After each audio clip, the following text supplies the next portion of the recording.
So,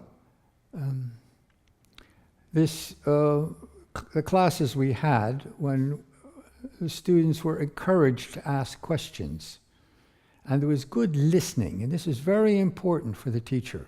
The teacher has to listen, so do the students. And one of the most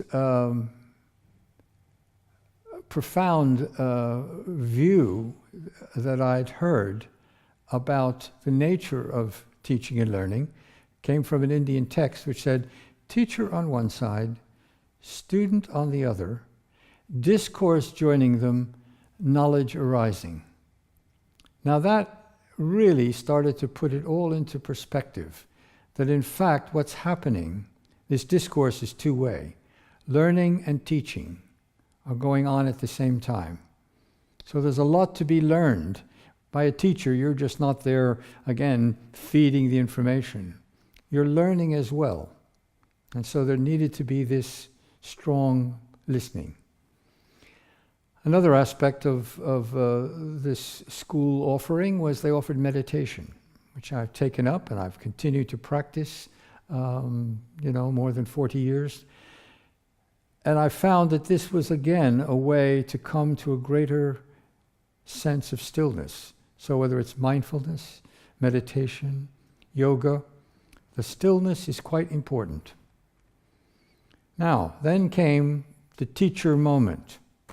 The head of this school in Brussels asked me, he said, would you be willing to take on tutoring a class of new students coming in, an introductory course in philosophy? And I said, yes, most certainly. So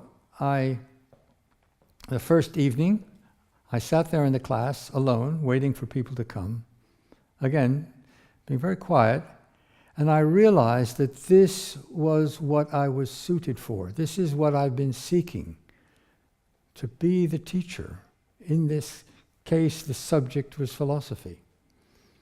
And it's carried on for, as they say, more than 40 years, and it's the most natural and satisfying activity. There's a quote from Confucius who said, find the work you love, and you'll never work a day in your life. And another lesson is I found that teaching is not work. It's a flow. You're an instrument.